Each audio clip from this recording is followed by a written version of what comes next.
Hello everyone. आज की इस वीडियो में मैं आपके साथ शेयर करूंगी regulations of cell divisions and cell cycle. ये जो नोट्स है वो काफ़ी इम्पॉर्टेंट है जब आप सीएसआर नेट की तैयारी में हो या फिर एग्ज़ाम की तैयारी में हो कि कॉलेज के जैसे बीएससी एमएससी सभी सेमेस्टर के एग्ज़ाम की तैयारी कर रहे हो। तो ये जो सेल साइकिल सेल डिविजन्स है वो बहुत इंपॉर्टेंट टॉपिक है।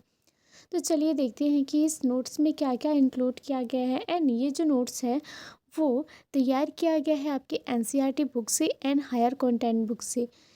ये एग्ज़ाम ओरिएंटेड नोट्स आपके लिए काफ़ी फ़ायदेमंद है। तो चलिए देखते हैं। सबसे फर्स्ट आता है इंट्रोडक्शंस में सारे जो सेल डिवीज़न सेल साइकिल के बारे में दिया गया है। सभी जो सेल्स होते हैं वो लगातार बढ़ते हैं, डीएनए बनाते हैं, डिवाइड होकर नई सेल्स बनाते हैं। इसमें सारे जो पॉइंट्स हैं वो क्लियर सिंपल लैंग्वेज में लिखे गए हैं। इंट्रोडक्शंस की बात आता है डेफिनेशंस में एक क्लियर शॉर्ट सिंपल डेफिनेशंस यहाँ पे दिया गया है। यहाँ पे इसकी भूमिका भी लिखी गई है, जो मुख्य भूमिकाएं होती है। फिर यहाँ पे इसके फेसेस ऑफ सेल साइकिल्स के नेक्स्ट सेक्शंस पर लिखा गया है कि सेल साइकिल 4 चरणों में पूरी होती है। आपके जीवन, एस फेस और G2 face and M face सारे इनके जो डिस्क्राइब हैं यहाँ पे लिखे गए हैं।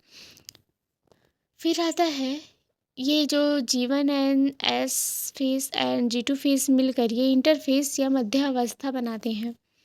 ये नोट्स आपके सभी एग्ज़ाम के लिए स्पेशल है, क्योंकि सेल डिविजन्स एक ऐसा टॉपिक है जो सभी लेवल के स्टूडेंट के लिए काफ़ी महत्वपूर्ण है। फिर आता है नीड ऑफ रेगुलेशंस कि क्यों ज़रूरी होता है सेल साइकिल रेगुलेशंस। तो यहाँ पे बताया गया है कि यह सुनिश्चित करता है कि डीएनए सही ढंग से प्रतिलिपि या रेप्लिकेट हो। दूसरा क्या होता है, क्षतिग्रस्त या डैमेज से डीएनए आगे न बढ़े। फिर रेगुलेशंस का आकार और पोषक तत्व पर्याप्त हों। अनियंत्रित विभाजन जैसे अनकंट्रोल्ड डिवीजन से रोका जा सके। ये बुलेट पॉइंट में छोटे छोटे शॉर्ट रूप्स में ये लिखे गए हैं। फिर आता है नेक्स्ट सेक्शंस में इंक्लूड किया गया है नोट्स में main regulators of cell cycle. यहाँ पे सेल साइकिल को नियंत्रित करने वाले कुछ घटक हैं। ये सारे जो इंपॉर्टेंट कीवर्ड्स हैं उनको हाईलाइट किया गया है ताकि आपको समझने में आसानी हो एंड पढ़ने में कोई दिक्कत ना हो। फिर आता है साइक्लिन जो है होता है वो ऐसे रेगुलेटरी प्रोटीन है जो सेल साइकिल के विभिन्न चरणों में बनते हैं और नष्ट होते रहते हैं। अगर ये नोट्स आप नॉर्मल तरीके से पढ़ेंगे तो आपको समझ में आ जाएगा। फिर आता है साइक्लिन के कुछ विशेष चरण को नियंत्रित करते हैं। यहाँ पे उसके साइक्लिन के प्रकार दिए गए हैं, उनके फंक्शंस एंड उसके चरण यहाँ पे की पॉइंट्स के रूप में भी यहाँ पे लिखा गया है। फिर आता है साइक्लिन डिपेंडेंट काइनेस जिसे CDKS बोलते हैं। ये ऐसे एंजाइम्स या प्रोटीन काइनेसिस हैं जो अकेले इनएक्टिव रहते हैं। जब ये अपने साइक्लिन से जुड़ते हैं तब ये एक्टिव हो जाते हैं। यहाँ पे कुछ एग्जांपल्स कुछ की पॉइंट्स भी लिखे गए हैं।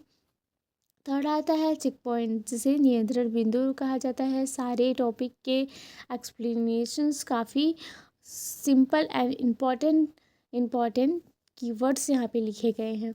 फिर आता है मुख्य चेक पॉइंट। यहाँ पे मेन चेक पॉइंट क्या है, उसके स्थान कहाँ है, कहाँ पाया जाता है, क्या करता है और गलती हो तो क्या करता है, ये सब यहाँ पे सिंपल हिंदी प्लस इंग्लिश में आपको ये नोट्स में मिल जाएंगे।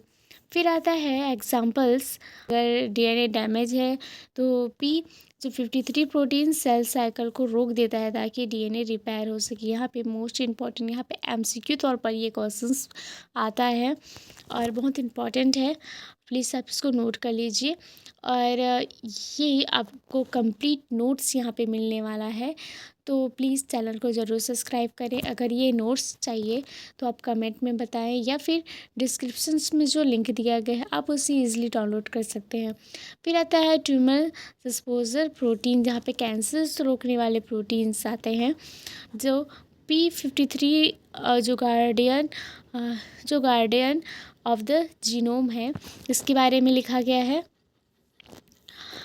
फिर आता है रेटिनोब्लास्टोमा प्रोटीन, RB प्रोटीन जिसे कहा जाता है।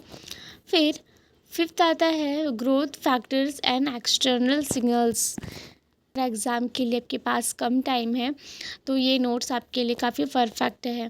फिर आता है CDK इनहिबिटर, सेल साइकिल को रोकने वाले जो प्रोटीन होते हैं वहाँ पे ग्रुप है, उसके मेंबर्स, फंक्शन सब कुछ यहाँ पे टेबल फॉर्म में दिया गया है। साथ ही साथ इसके एग्जांपल भी यहाँ पे दिए गए हैं। फिर आता है मॉलिक्यूलर कंट्रोल समरी टेबल है ये। यहाँ पे कुछ फेसेस हैं, साइक्लिन कौन सा होता है, CDK कौन सा लगता है और मुख्य नियंत्रण क्या है, मुख्य नियंत्रण क्या है इसका, ये भी बताया गया है। साथ ही साथ यहाँ पे अनकंट्रोल्ड सेल साइकिल्स जो कैंसर्स है उसके बारे में यहाँ पे बताया गया है और उसके एग्जाम्पल भी दिए गए हैं। फिर आता है how cell cycle regulations prevents cancer, कैसे प्रिवेंट्स करते हैं, ये सब बताया गया है, दिस मोस्ट इम्पॉर्टेंट। फिर समरी चार्ट है, यहाँ पे समरी चार्ट यहाँ पे दिया गया है आपको समझने के लिए, आपके क्विक रिविजन्स के लिए, MCQ सॉल्व के लिए। ये जो चार्ट है वो काफ़ी इम्पॉर्टेंट है। इसके फंक्शंस भी यहाँ पे दिए गए हैं और कुछ रेगुलेटर्स हैं। लास्ट में आता है कंक्लूजन्स। सेल साइकिल का रेगुलेशंस बहुत सूक्ष्म और सख्त नियंत्रण में होता है। साइक्लिन, CDKs एंड जो चेक पॉइंट मिलकर सुनिश्चित करते हैं कि DNA सही तरीके से बने, कोई गलती ना हो, आगे बढ़े और कोशिकाएं अनियंत्रित रूप से डिवाइड ना करें।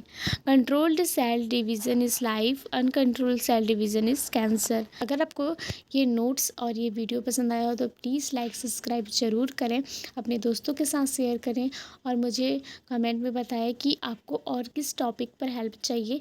एंड अगर आपको इसका कंप्लीट नोट्स चाहिए तो आप में जो लिंक दिया गया है टेलीग्राम का, आप उससे ले सकते हैं और या फिर आप मुझे कमेंट करें। Thank you so much for watching. मिलते हैं अगले वीडियो में एक मोस्ट इम्पॉर्टेंट टॉपिक के साथ।